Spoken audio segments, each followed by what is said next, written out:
Now it's time to sort the dried leaves by size and then pack them carefully.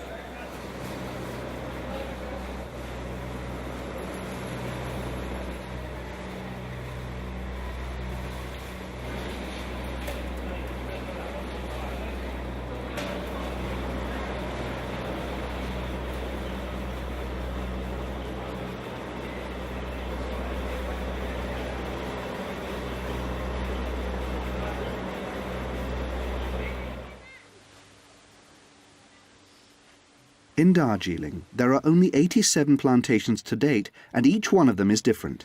Yeah. Quite soon and to have leader to taste together, to work together.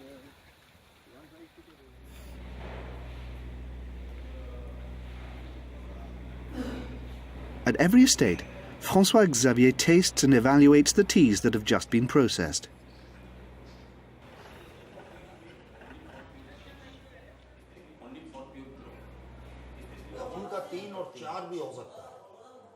This one or that one? It's not bad.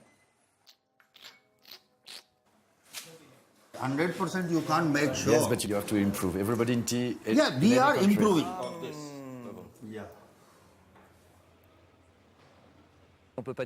You can't really say there's one particular Darjeeling flavor. Each plot, each mountain has its own characteristics. And, of course, the way in which each plantation manager processes the tea also greatly influences its taste. So my work involves going from plantation to plantation, meeting the planters, tasting their tea with them, and choosing the ones I think are the best.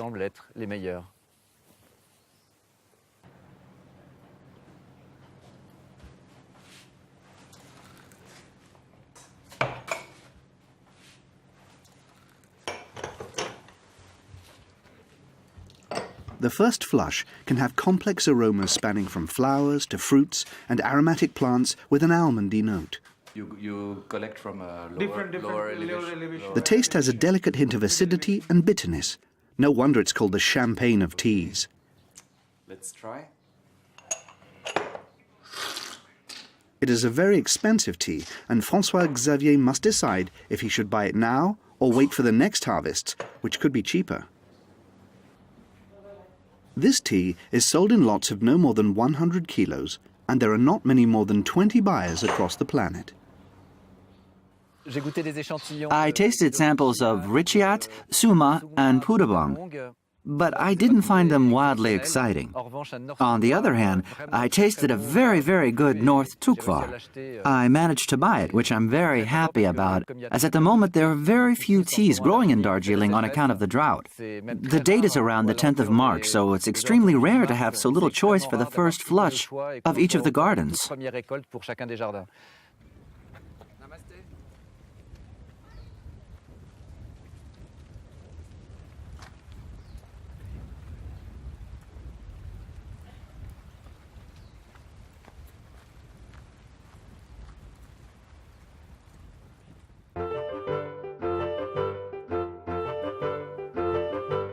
All teas come from the same plant.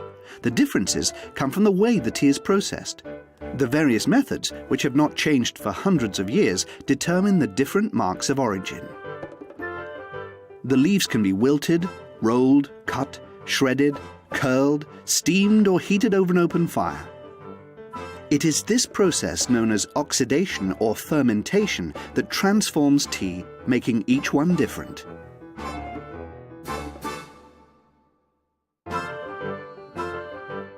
However, there are over 3,000 different teas, all based on the variation of non-oxidized green tea, black oxidized tea, and semi-oxidized oolong tea.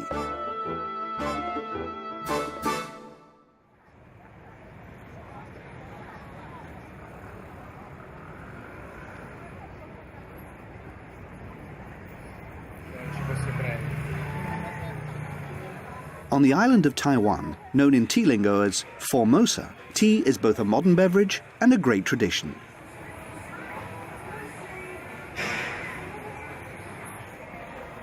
Here, the ancient Chinese tea traditions that were swept away during Mao's Cultural Revolution have been revived and refined.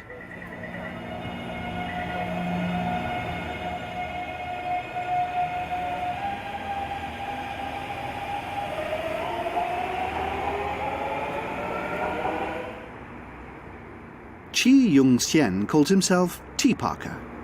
A renowned writer and tea teacher, he illustrates the art of tasting and serving tea to enthusiastic scholars.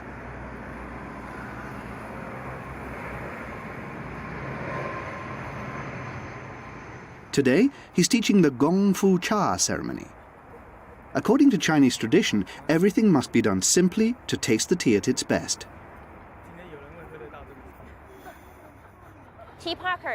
Tea Parker uses a small teapot to bring out the flavor of this tea.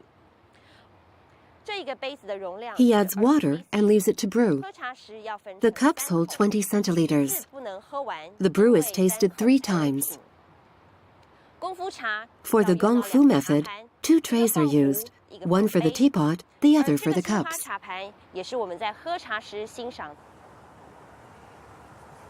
This is how to open it.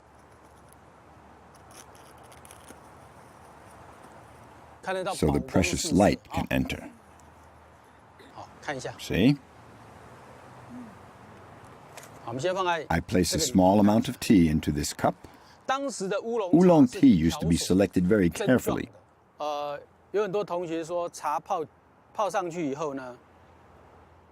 People often think wrongly that when you pour this tea, a film of oil forms on the surface. The importance of the cup depends on its craftsman. Now I lay the cups out in a particular way.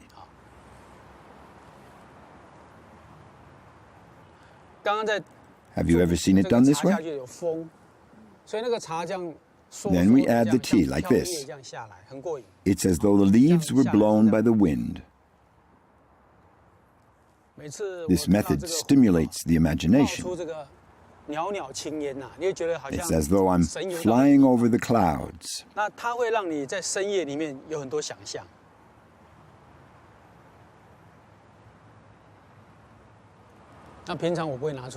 I don't often use these cups. They're very delicate.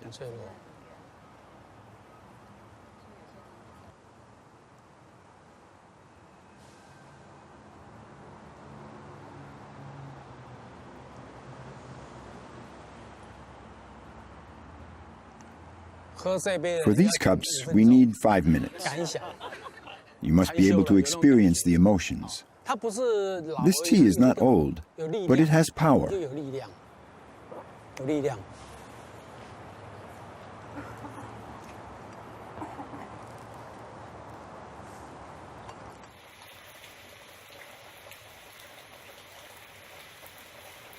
In Japan, tea is celebrated with strict rituals, but it is also part of daily life. In Shizuoka, the largest tea-growing region in Japan, the leaves are used in high-class restaurants.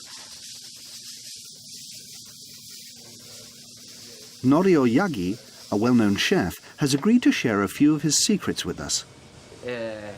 I boil them in tea, which eliminates the fat and smell.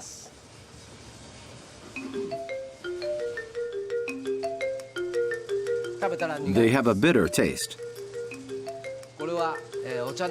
Then I take out the leaves and use them to prepare the tsukudani. I heat the leaves in oil. I add sake and mirin and leave it to cook. This is matcha. I've added water to get a smooth paste. It's delicious.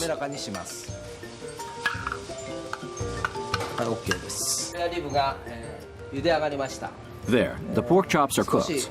They've taken on the green color of the tea.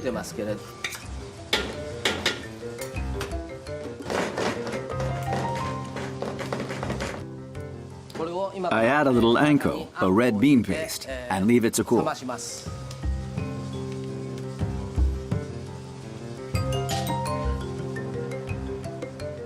Finally, I divide up the mixture into small ramekin dishes.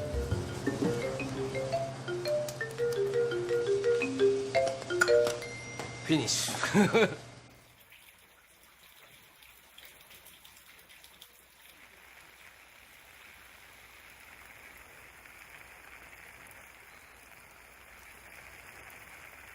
The Japanese are well aware of the sensory properties of tea leaves, as proven by these sophisticated concoctions.